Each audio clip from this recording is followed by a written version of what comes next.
Things get heated on and off the racetrack. Kyle Larson, Denny Hamlin have an epic last lap battle. Let's talk about NASCAR in the heartland of Kansas.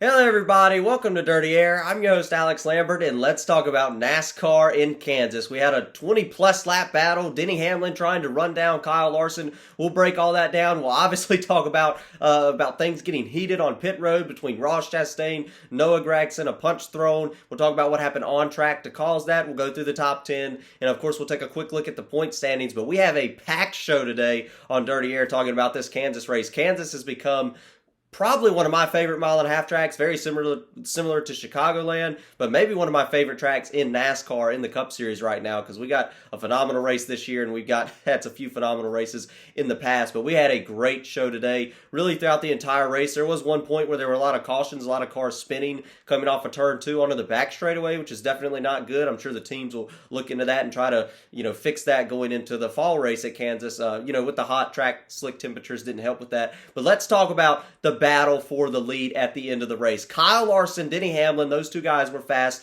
all day long. Kyle Larson at the beginning of the race, you can take a look at it here, actually got spun. This is on lap 5. He gets spun on the 5th lap from the lead at Kansas, was able to save the race car, didn't hit anything, didn't hit the wall, didn't tear it up in the grass, and was able to keep running. He was able to get back up to the front, maybe a little bit after the halfway point. He was back well in contention up front, leading the race. And Denny Hamlin, and you could say Martin Truex Jr., although Martin Truex Jr. faded a little bit, but Denny Hamlin and Kyle Larson became the class of the field the entire second half of the race. As the sun set a little bit, you saw Denny Hamlin's car really pick up pace. You saw Kyle Larson get a little bit loose at the end of the race. And that entire final run, Kyle Larson was getting more loose. Denny Hamlin looked to be the fastest car, and it looked like Denny Hamlin was way faster there at the end. But with the dirty air, it was going to be tough to get around him. We can take a look at the finish here. Kyle Larson gets loose a little bit. He rubs the wall. He was running up against that wall plenty of times. I think he tapped it a bunch of times there, in that final 20 laps. So just kind of nudging the wall a little bit, as Kyle Larson is known to do. He nudges it on the final lap here. Denny Hamlin gives him a little bump on the left rear, and that gets Kyle Larson out of whack. Once again, hot,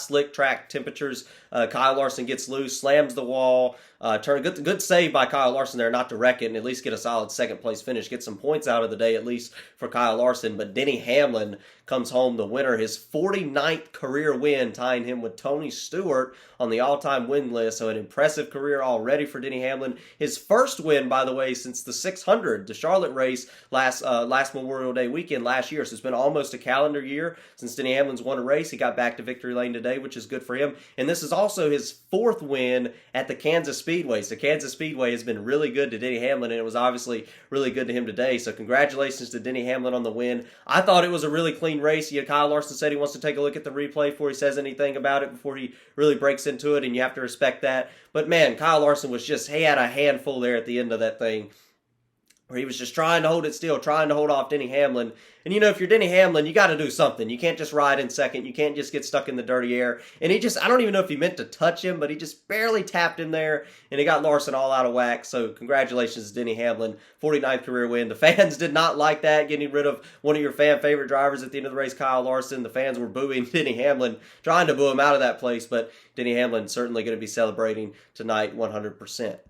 Now let's talk about the fight on pit road after. Ross Chastain, Noah Gragson, definitely tempers flaring on pit road following the race. Let's take a quick look at what happened on the racetrack first. You see here Noah Gragson on the high side, Ross Chastain in the middle, and then a car on the low lane.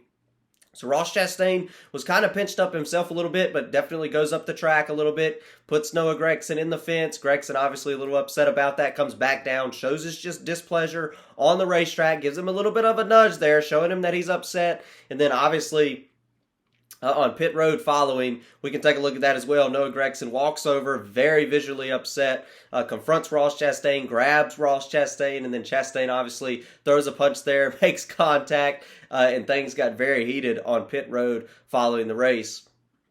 Definitely interesting. There were a couple drivers upset with Ross Chastain today. Kyle Busch was really upset with Ross Chastain today. But Chastain is, I think Kurt Busch said it a bunch of times in the booth, Chastain's your points leader. Chastain finished 5th today. Chastain is getting the good results, being aggressive. He's not wrecking himself, and he's getting to the end of these races, getting good results. So obviously what Ross Chastain's doing is right, and Ross Chastain's going to keep on, doing what he does because it seems to be working out very well for him. Made the championship 4 last year.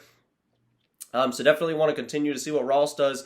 And I understand where both of these guys are coming from. I understand why Ross is frustrated because if it wasn't Ross Chastain in that situation, I don't know if Gragson would have confronted him that way. And I think there's kind of like a tone, and Noah Gragson said it in his interview, everybody's upset with Ross Chastain. Everybody is talking about how somebody needs to go get him. Somebody needs to get him. Somebody needs to stop him. Show him who's boss. And Noah Gragson, like he said in a couple of his post-race interviews, he feels like everybody keeps saying that, but nobody does it. Gragson said he wanted to go over there and show him who's boss, so he went over there, confronted him, had a conversation, got a little bit physical on pit road, but I respect Noah Gragson for going over there, kind of handling it like a man, going over there and talking to him in person at the racetrack, on pit road, right after the race, confronting him. Gragson was upset, he confronted him, and these two, I think, will keep racing clean, moving forward. I know Chastain brought up an incident where they didn't quite get along and had a issue following the Talladega race as well, where they got made contact on I think it was an overtime restart. It was 2 laps to go. Gragson got wrecked in that restart as well, and Chastain was involved. So Chastain, Gragson, maybe something that's been kind of boiling in the pot for a little bit, finally came out, and they were upset with each other. But I do expect Noah Gragson to race Chastain really cleanly moving forward.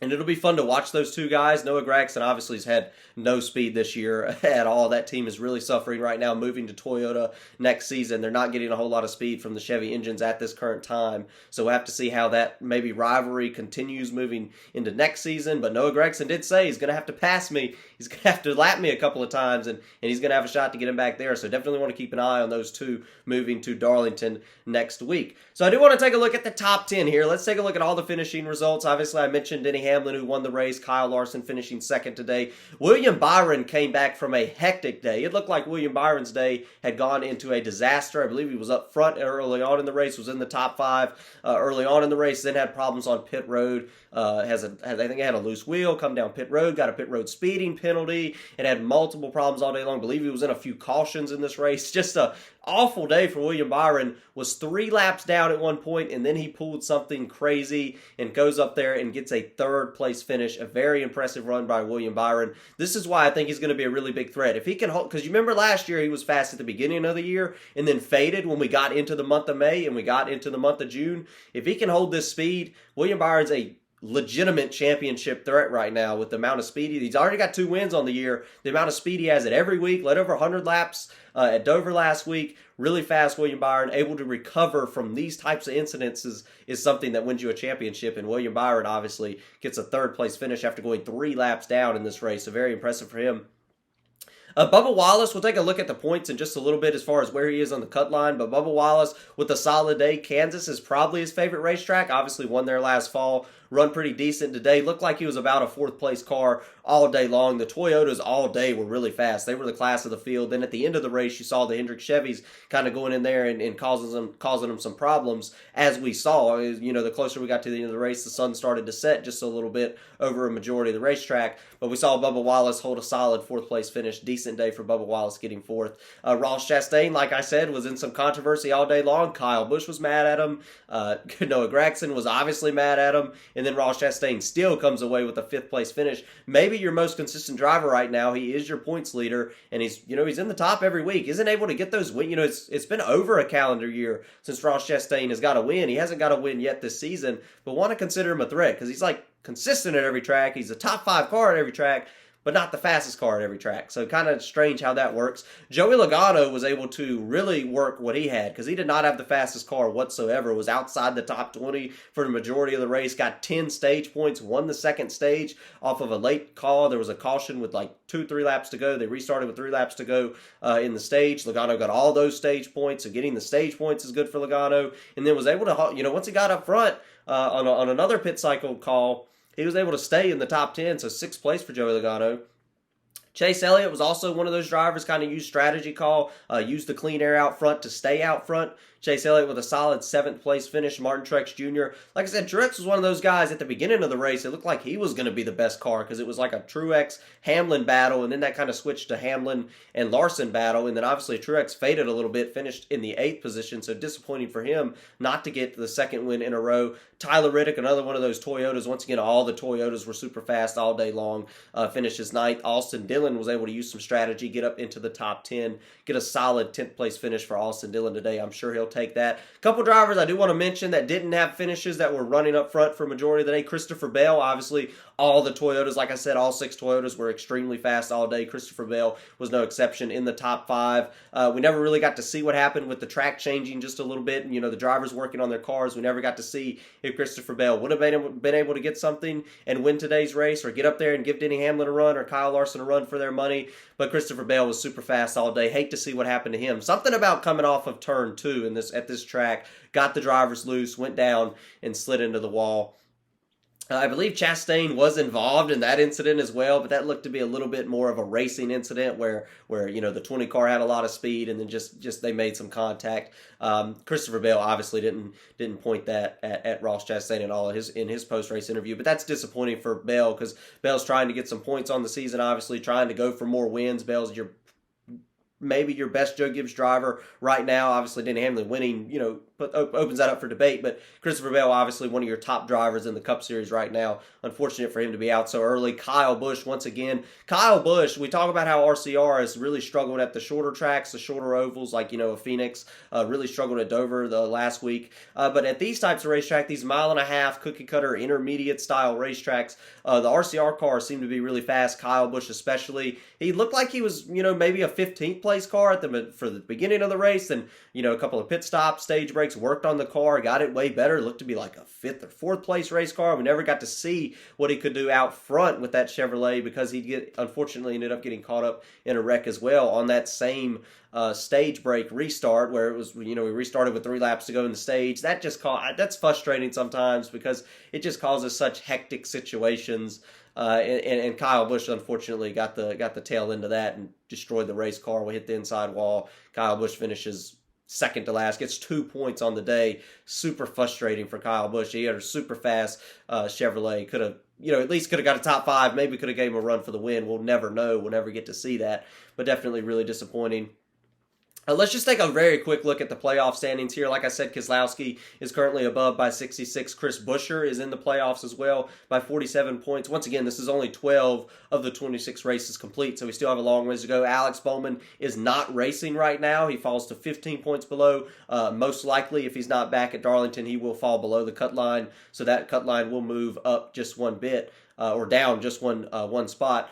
Daniel Suarez is 4 points above the cut line, so playing it close for him. Daniel Suarez had an awful day today. Had a fast car, but just couldn't quite get the results. Didn't get any stage points. Briscoe, 4 points below. Bubba Wallace, with a really good day, was able to eat into that points deficit, now 6 points below. And then Ty Gibbs is 20 points below. Ty Gibbs had a really fast car today as well. Once again, all the Toyotas were fast, but got caught up in a late race wreck. So that's it. That's all there is to talk about. It's throwback week next week at Darlington. Not sure if I'll be at that race yet or not. But I'll definitely keep everybody posted on that. So I hope you all enjoyed the video. Like and subscribe if you like the video. Leave a comment on what you think about the Gragson fight, what you think about the finish. Do you think Denny Hamlin's move was clean or not clean? Let me know.